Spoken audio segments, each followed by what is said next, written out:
If you're over 50 and you're waking up 2, 3, even 4 times every night to use the bathroom, I understand how exhausting that feels. But today, I'm going to share with you 6 simple changes right in your bedroom that can help you sleep through the night without interruption. Hello, I'm Dr. Emily Carter, a sleep medicine specialist. For over 2 decades, I've worked with more than 10,000 patients dealing with sleep concerns, particularly nighttime urination in older adults. I know that waking up multiple times at night doesn't just interrupt your sleep. It affects your energy, your mood, and your overall health the next day. Many people think this is just a normal part of aging, but the truth is, it doesn't have to be. In today's video, I'm going to walk you through 6 specific, easy-to-implement changes you can make starting tonight. And especially, that last tip is something 90% of my patients have overlooked. And when they finally did it, the results were truly remarkable. If you find this helpful, please subscribe to the channel and hit the notification bell so you don't miss our upcoming videos on sleep health. Now, let's start with the first and most important change in your bedroom. Did you know that when you drink water matters far more than how much water you drink? Here's what most people don't realize. It takes about 3 hours for water to pass through your system and reach your bladder. So if you're drinking large amounts of water in the evening, especially right before bed, your bladder is going to fill up during the night and wake you up. This is simple biology, but it's something many of my patients over 50 overlook because they're worried about staying hydrated. According to a 2019 study published in the Journal of Urology, people who distributed their water intake evenly throughout the day reduced nighttime bathroom trips by 40%, compared to those who drank heavily in the evening. So here's the specific bedroom change I want you to make tonight. First, keep only a small water bottle beside your bed, about 100 to 150 milliliters, just enough for small sips if you're truly thirsty or need to take medication. Put a label on it that says "Sips Only" as a reminder. Remove all large cups and bottles from your nightstand. This simple visual cue will help you break the habit of drinking too much before bed. Let me share a real example. Robert, a 68-year-old retired teacher, used to drink 2 large glasses of water after dinner because he thought it was healthy. After switching to drinking his 6 to 8 glasses evenly throughout the day and only taking small sips after 6 p.m., he went from waking up 3 to 4 times a night down to just once within 2 weeks. Remember this golden rule: 3 hours before bed. That's the sweet spot that allows your body to process fluids naturally. But plain water isn't the only thing you need to watch. Let's talk about other drinks and foods in your bedroom. If you have a habit of keeping a cup of coffee or tea on your nightstand, what I'm about to share might surprise you. Many of my patients don't realize that caffeine continues to affect your bladder for 10 to 12 hours after you drink it. That morning coffee at 9 a.m., it's still influencing your bladder at 9 p.m. And that afternoon tea at 2 p.m., it's working against you when you're trying to sleep. Alcohol is even worse. It increases bladder urgency and reduces your sleep quality, making you more likely to wake up for any reason, not just to use the bathroom. The National Sleep Foundation published research showing that caffeine consumed after 2 p.m. increases nighttime bathroom trips by 35% in people over 50. Think about that for a moment. More than 1/3 increase just from afternoon caffeine. Here's what I want you to do in your bedroom tonight. Replace that coffee cup or tea mug with a container of caffeine-free herbal tea. Chamomile, peppermint, or ginger tea are excellent choices. If you enjoy warm drinks, consider warm water with a small amount of honey, no more than a teaspoon. And completely eliminate alcohol from your evening routine. I know this might be challenging if you enjoy a nighttime drink, but your bladder and your sleep quality will thank you. Your bedroom should be a relaxation zone, not a storage place for bladder irritants. If you're making this change along with me, leave a comment below saying, "Eliminated caffeine." I really want to know how you feel after 1 week. Now that we've handled drinks, let's talk about what you're eating before bed. Do you snack before bed? The food you choose might be the reason you're waking up at midnight. Many people over 50 don't realize that certain foods contain high amounts of water that will end up in your bladder during the night. I'm talking about soup, juicy fruits, ice cream, yogurt, and milk-based drinks. Additionally, salty and spicy foods make you thirsty, causing you to drink more than you normally would. I see this pattern all the time. Patients have mini fridges in their bedrooms stocked with exactly the wrong foods for good sleep. Here's the bedroom change I want you to make.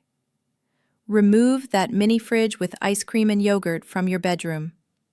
If you absolutely need a light snack, choose something dry and light, about 5 to 7 nuts, such as almonds or walnuts. These provide a little nutrition without the water content. Avoid water-rich fruits like watermelon, oranges, and grapes in the evening. Let me tell you about Margaret, a 62-year-old who loved eating a large bowl of yogurt with fruit at 9 p.m. while watching movies in bed. After switching to 5 almonds and a small sip of herbal tea at 7 p.m. instead, she improved dramatically, from 3 times a night down to just once. Foods to avoid after 6 to 7 p.m. include thick soups, watermelon, oranges, grapes, ice cream, yogurt, salty snacks like chips and fries, and spicy foods that can irritate your stomach. Here's your golden rule: dry and light for evening snacks. Your bedroom is not a second kitchen. We've just talked about what goes into your body.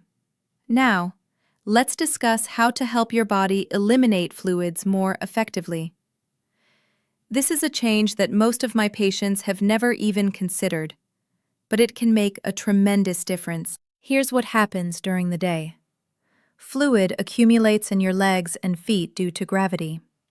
This is completely normal.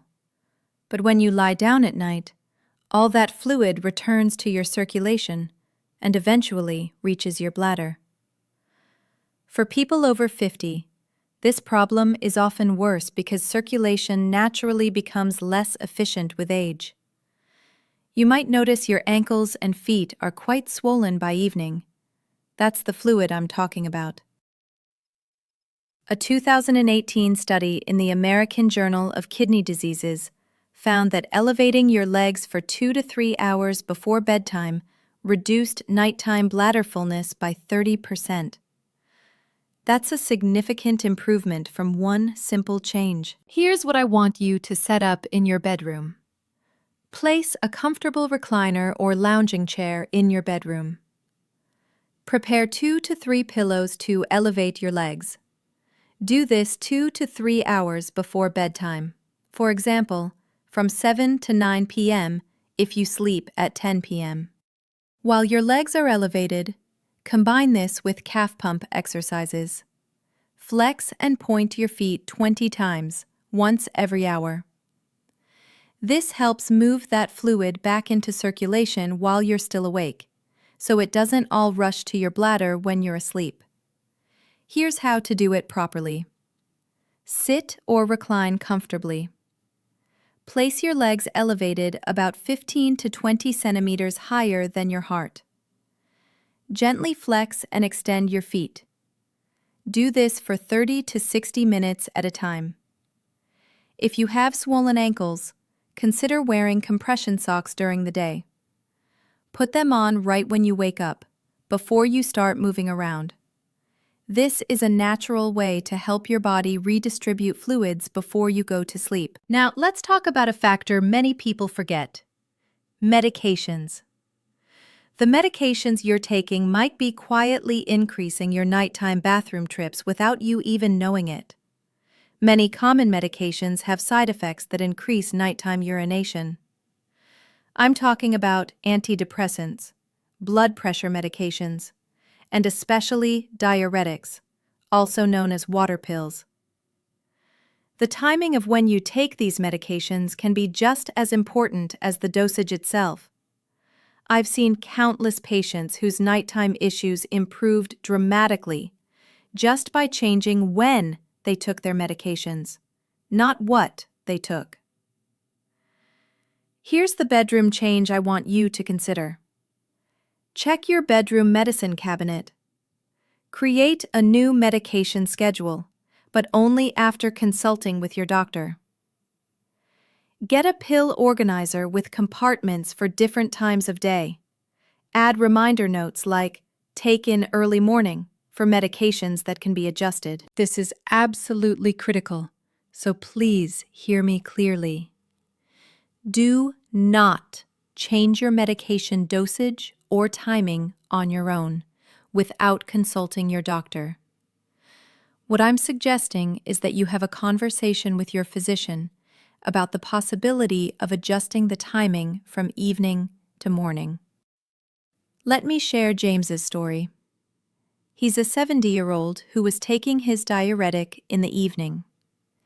After consulting his doctor and switching to 7 a.m., he significantly reduced his nighttime awakenings, from 4 times down to 1 or 2 times per night.